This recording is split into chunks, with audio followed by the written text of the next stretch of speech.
Pittsburgh police were defunded in 2021 after the George Floyd protests, and this is only hurting the people of Pittsburgh, Pennsylvania. When the Pittsburgh Police Department was defunded in 2021, this included a budget cut. Activists were demanding a 50% cut. This didn't result in layoffs, but it resulted in hire freezing, and now, today in 2025, the Pittsburgh Police Department is suffering because they're understaffed. So when police officers in Pittsburgh were promoted, transferred, retiring, those police officers who were patrolling, responding to calls, those police officers who were promoted to sergeant, or those officers who transferred jobs to a different department, those officers who retired, those officers were not replaced. What's sad is that there were only 900 police officers in 2020 for Pittsburgh. In 2025, there are 800. The activists should have been pushing for the opposite. They should have been pushing for more police officers and more funding, because according to statistics, there are approximately 1,000 police reports reported per month. That is excluding calls. The population of Pittsburgh, Pennsylvania is approximately 310,000 people with 800 officers. According to the numbers, close to 1,000 reports per month, and we can assume at least a couple hundred more calls per month that don't lead to a report.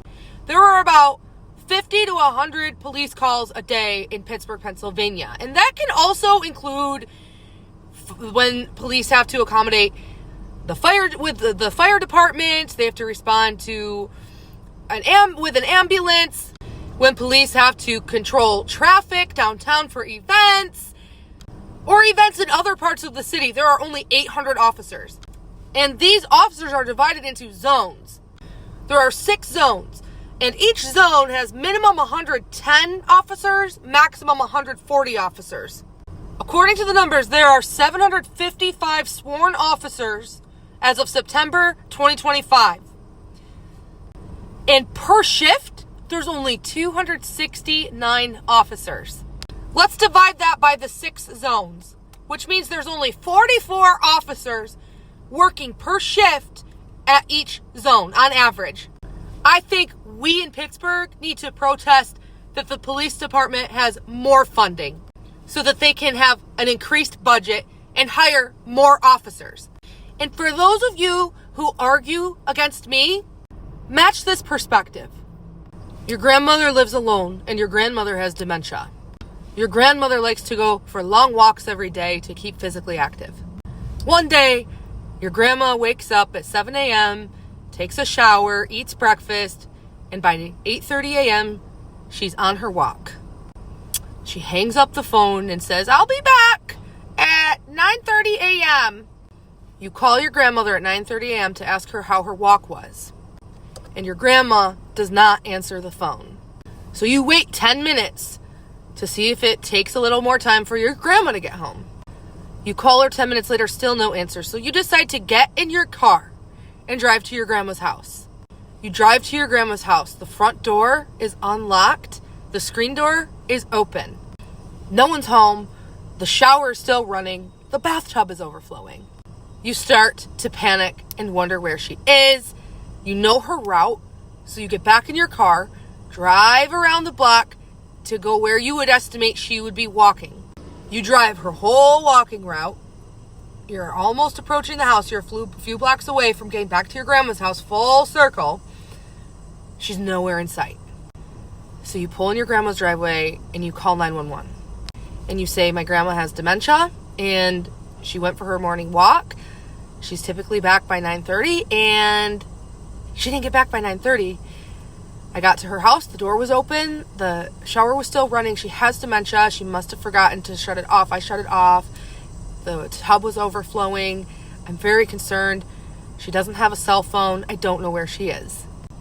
So the police ask for your grandma's name, address, and the 911 dispatcher sends police to your grandma's house. And the police are there to accommodate you and help you. So the police ask, "What's the walking route she takes?" And you explain you already drove it. And they say, "Well, we'll go for one more drive. We'll follow you." So you get in your car and they follow you around. And you're looking around. They ask you, what was she wearing? You can't find your grandma. In that 30 minutes, the 15 minutes it takes the officer to arrive, the 15 minutes you're talking and driving around in a circle trying to find your grandma, there's a shooting 2 miles away. The only thing that officer can do is forward you to the missing persons agency. Police officers don't have time to start and open an investigation because they're understaffed. Their technology budget was cut, so they don't have upgraded tech equipment. Police exist to keep you safe and ensure the safety of others, to respond to your calls to help you feel safe. But ironically, the people are fighting for those officers to lose funding that will help accommodate and keep you safe. If there's a breaking entering here, a domestic dispute here, a theft at Target there, a traffic accident here, an old lady at the nursing home having a heart attack who needs assistance and calls 911 there, you see what I'm saying? Meanwhile, they're backed up receiving 30 arrest warrants a week, if not 100. The Pittsburgh police are backed up. They're understaffed. There are 310,000 people. There are 310,000 Pittsburgh residents with 755 police officers responsible to answer calls, with an estimated 44 police officers on shift at a time in 6 zones. 44 times 6 is 264. There's events, there's marathons, there's bike-a-thons, there's concerts. Police are needed in the city of Pittsburgh. If they're responding to one call and then a more serious call comes through and their partner needs backup because there's someone who is refusing arrest, they're not going to be able to finish responding to your call because they have to go where priority is needed. My question is, how can we help Pittsburgh police have more funding? All of these people fought to defund the police and they got what they wanted. God forbid a fucking emergency happens and the police are so understaffed they can't respond quick enough. Take a Friday night in Southside, for example. This is the best example because East Carson Street is crazy. You're laying in bed. You just had a breakup with your boyfriend. You're home alone. You cheated on your boyfriend. He's really angry. He's drinking. He starts calling you drunk at 1:30 a.m. You ignore his calls. He starts to text you at 1:30 a.m. Where are you? Who are you with? There's a bar fight on East Carson Street. Police get called. 1 mile up the road on Carson Street, there's a stabbing, a knife fight. They're going to need at least 12 officers to respond to that. The bar fight, they'll probably need 4 to 6. So now you have about 4 to 6 officers responding to a bar fight, 12 officers responding to a shooting. This is very realistic, by the way. So now you have close to 20 officers on East Carson Street. There's a drunk driver who just crashed into a pole. Police get a call from a neighbor. They send 2 officers out to respond to that. So now you're at 22 officers. There's traffic patrol officers looking for drunk drivers. I'm sure they have several officers who look out for drunk drivers on weekends. I would assume there's probably 2 or 3 per zone. And some of them may or may not have a partner. Then over at some random hole-in-the-wall bar in Mount Washington, same zone as police as Southside, there's a guy who's too drunk. He's belligerent. The bartender has to cut him off. He refuses to leave. He starts smashing his beer bottle on the bar, and the bartender has to call the cops because he's refusing to leave and he's disorderly and dangerous. I would argue 3 or 4 officers might have to respond to that.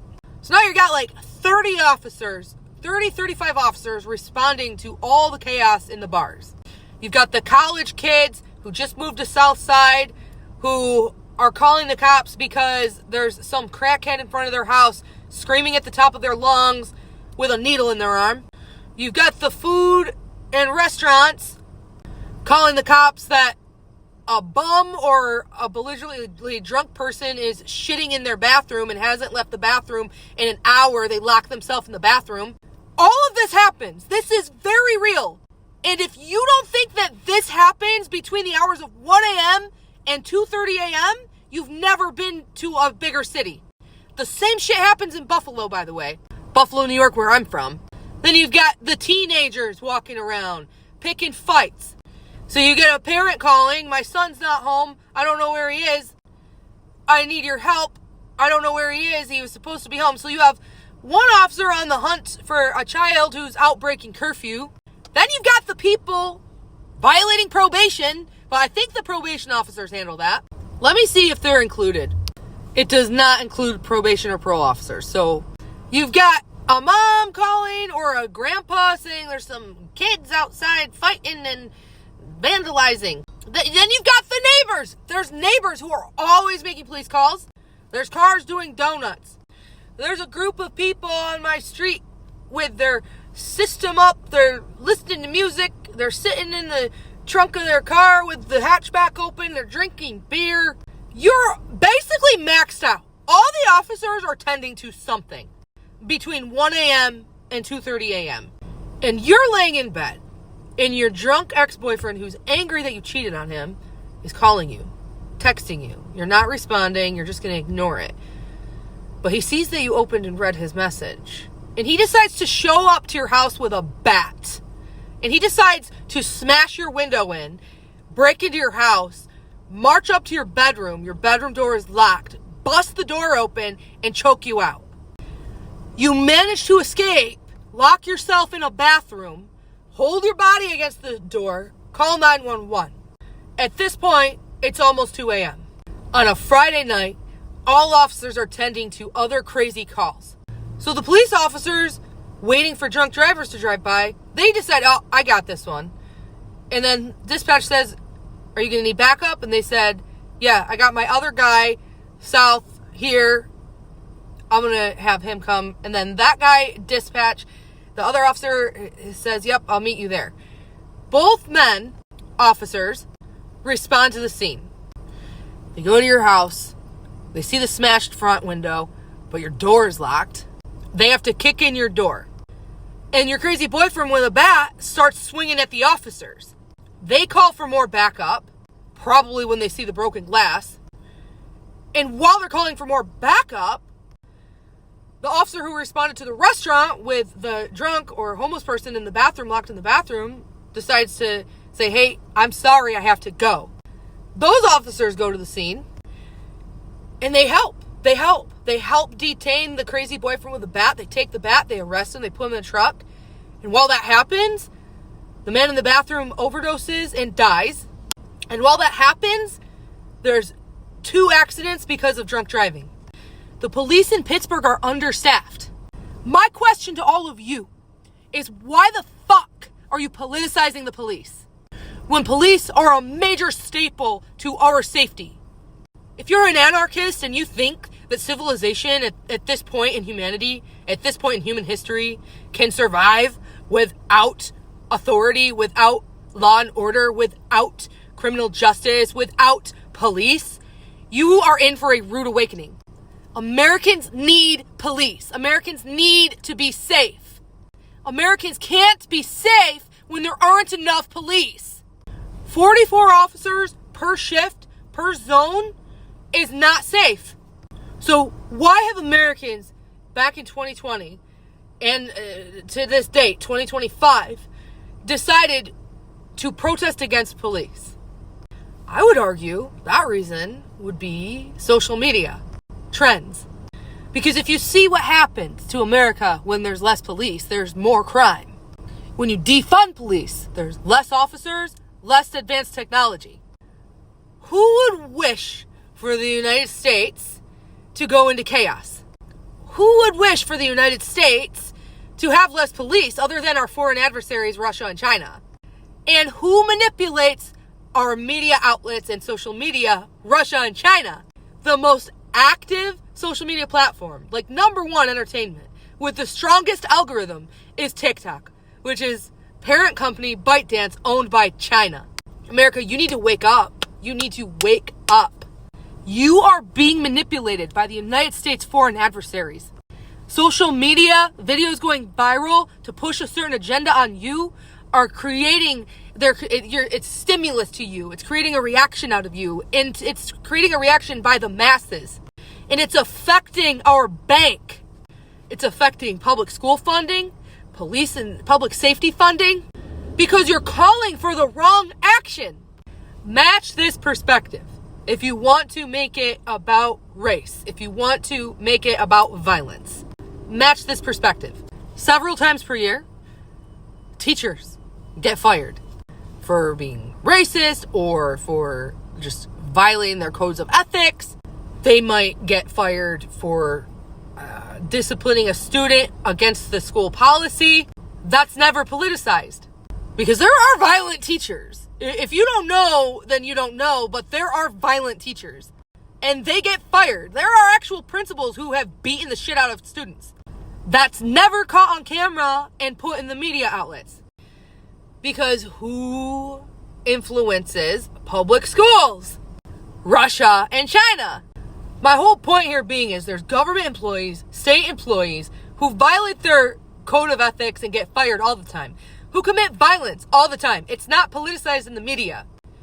There is an agenda being pushed on the media that's leading the United States into anarchy, leading the United States into a crisis. You're being brainwashed. This is called psychological warfare. The United States needs to wake up. Police officers are not out to get you. And yet, social media and media outlets have caused mass groups of people by the tens of millions to fear police. 5 officers outside of Philadelphia, Pennsylvania this week got shot. If that doesn't speak volumes to you, I don't know what else does. Was the guy a lunatic? Yeah, probably. He shot himself. But you can't say that guy didn't react out of impulse, because social media and media outlets are brainwashing Americans to be terrified of police. And as a result, they're being defunded, and your neighbor, you, people around you are not safe. America, Pittsburgh, Pennsylvania needs more police. That department needs more funding. And if anyone in the comments has any suggestions as to how we could petition to refund the police, I'll make a petition on change.org right now. And if you want me to make that petition, I will. Because if you don't think it can't happen to you, one day it will. Shit happens at the most random times. Unexpectedly. You could pick up Uber driving one day and be an Uber driver and think everything's going great until the guy in the back seat pulls your seatbelt and goes, stop the car, or keep driving and stop the car where I tell you to. And when you stop the car, you're going to transfer all of the money in your bank account to me. And the fucked up part is that passenger might get away with it, because Pittsburgh police has been defunded. That's led to less officers and less investing of high-tech technology. Comment your thoughts below. Thank you.